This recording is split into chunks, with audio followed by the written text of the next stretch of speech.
Okay, so the next class we're going to recover runes for in Season of Discovery is Shaman. Now, I've already looked at the Shaman runes because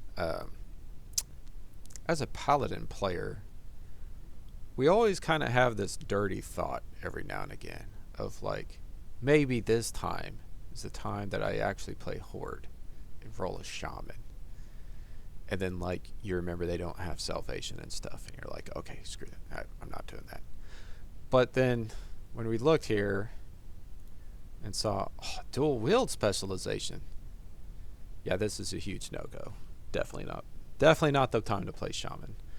I don't get why they get dual wield. Increases your chance to hit with both spells and melee attacks by 5% while dual wielding, and your Storm Strike ability now hits with both weapons while dual wielding. At first glance, you're like, "What? This is fine, right?" But really, the whole classic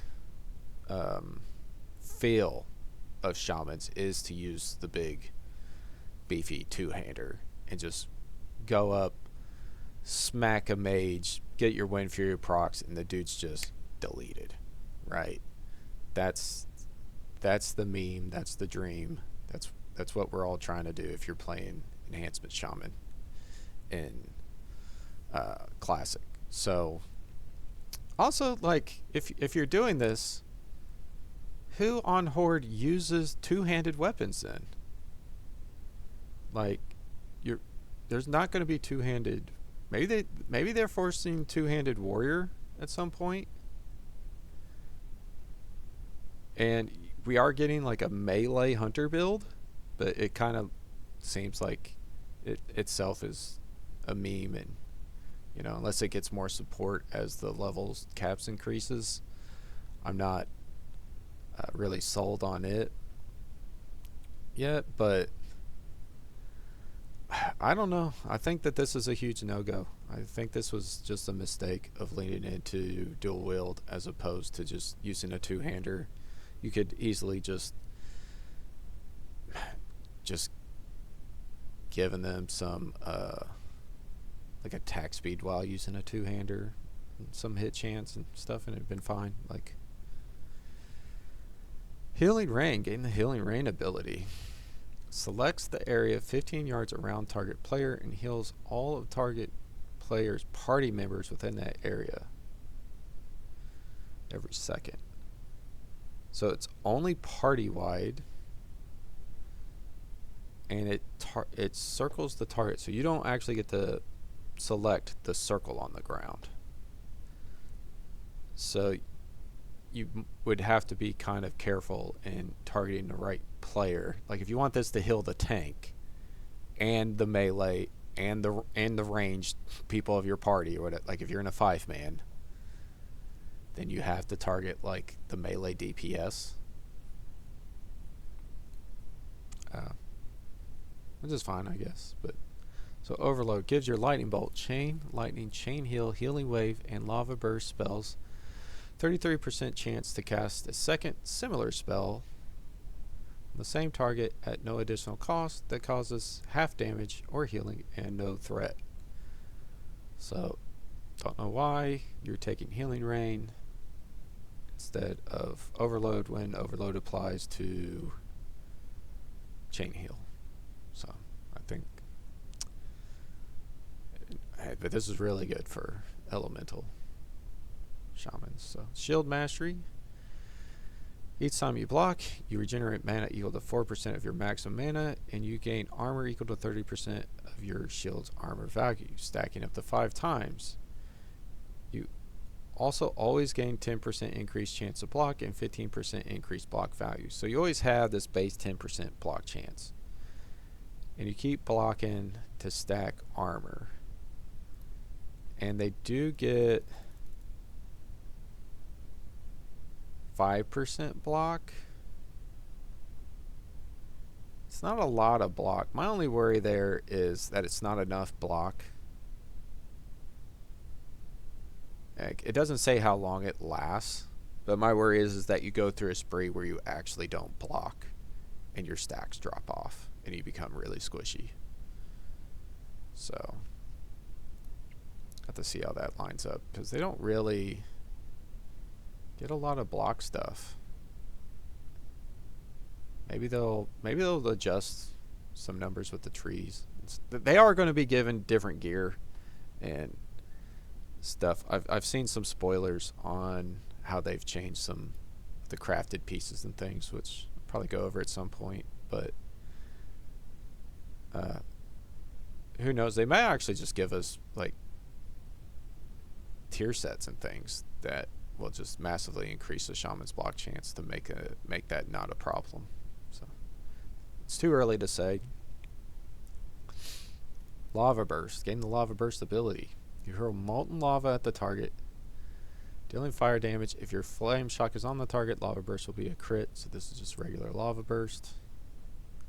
Lava lash. Charge your offhand weapon with lava, instantly dealing offhand weapon damage. Damage is increased by 20% if your offhand weapon is enchanted with flame tongue.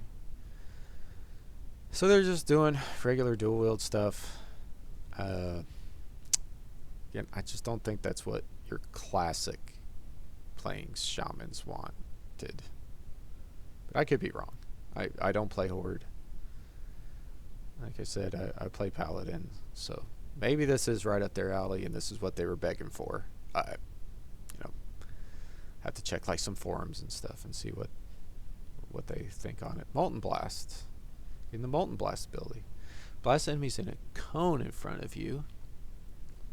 Scales with attack power. Okay, fire damage. This ability generates a high amount of threat. Flame Shock periodic damage has a 10% chance to reset the cooldown on Molten Blast. Cool. So this is just a way of helping them generate a lot of threat. Water Shield. The caster is surrounded by 3 globes of water, granting 1%. When a spell, melee or ranged attack hits the caster, 4% maximum mana is restored to the caster. This expends 1 water globe. Only 1 globe will activate every few seconds, lasts 10 minutes. Only 1 elemental shield can be active on a shaman at you at any one time. Now, this is going to be great for all your casting shamans, your healing, and maybe even your elemental shamans. So you do have to give up lava burst for it, but this is just a lot of mana. It could be a thing where this is just a PvP talent, and in PvE raids where fights are going to go long enough, you need this just to keep your mana up.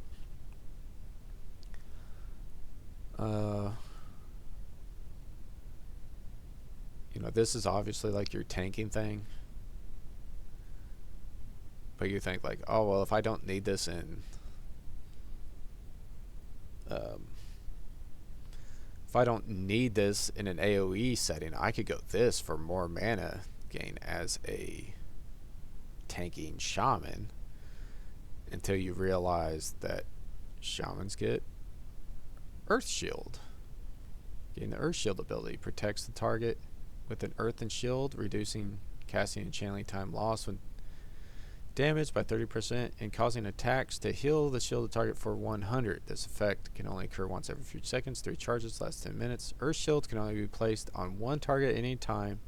Only 1 elemental shield can be active on the target at a time. So obviously you're Horde, obviously you're going to have resto shamans. This is your healing thing, and they're going to want to put this on the tank. And if you're a shaman tank, then that means you can't have your water shield active. So you basically just get this. So let's go back up to ancestral guidance here on the gloves. For the next 10 seconds, 25% of your damage is converted to healing on up to 3 nearby party members, I guess is just missing, and 100% of your healing is converted to damage on your most recent flame shock target. Cool. And you get shamanistic rage. Reduces all damage you take by 20%, and you regenerate mana every second for 15 seconds. Mana regenerated per second is equal to 15% of your attack power, 10% of your spell power, 6% of your healing power, whichever value is greatest. So here's a nice tanky cooldown. Cool. And Way of Earth. While Rockbiter weapon is active on your main, you deal 100% increased threat. Oh, okay, never mind. This is, you can't take this while thinking you need this. While Rockbiter weapon is active on your main hand weapon, you deal 100% increased threat, gain 30% increased health, take 10% reduced damage, gain 6% reduced chance to be critically hit by melee attacks. Earthshock taunts the target. The attack unit has a separate cooldown from other shocks, and its range is reduced to melee range. I think what's kind of neat here in the way this is worded is all the other like taunts that the other new quote unquote tanking classes get. They all say has no effect on targets that are already attacking you. This does not. So this means that maybe you just constantly spam earth shocks to generate even more threat.